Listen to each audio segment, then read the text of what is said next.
Tango tokanisaka na ntina ya kolekisa mwa ntango tobanzaka mingi na mindule. Kasi lisanga ya baye bamipesa ebele penza bakoki kobongola makambo. Eloko balingaka ezali ya momesano te okati ya kapitali ya Congo Demokratiki.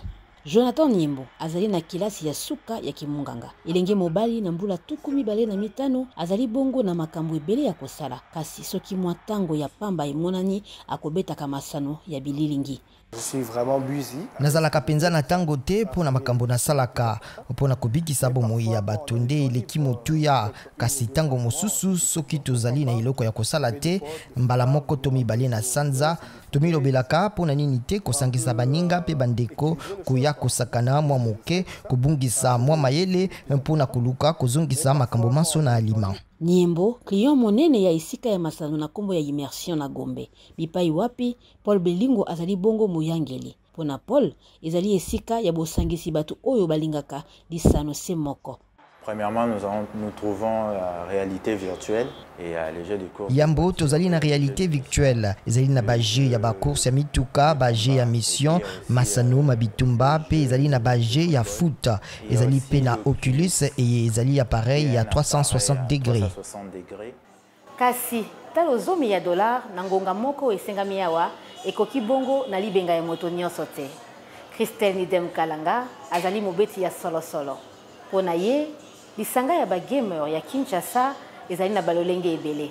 Alors je dirais que nakoloba ete ba gamers bazali kati na mibu zomi na motoba pe tukumi bale na mitano. Mingi bavandaka epai ya baboti na bango, bazali bana kelasi, ndenge bato bakanisaka te, bazali te bango ni banso na mabota ya bozwi. Bavandaka mosika na centre-ville, bazalaka na basa de jeu ezwami na balabala iso.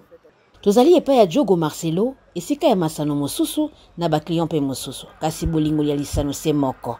Pour ça, en tout cas, on a battu na temps vide. Pour bakotaka en gros ba mo bakoti, wa assist match na e abimi ba mosusu bakoti. Les relations on calculer nombre de personnes, vous avez 30-40 personnes par jour.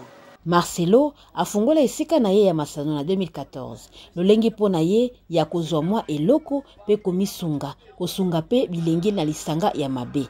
Oh, c'est vraiment parce que les administrations parce que non qui ne peut si moro boya mabe avec la télévision azar ko se distrait. Et ça le peut bien na sans faire pas ma begozo moi tant moro bien pas na ye pe épargner les cambomon roboy.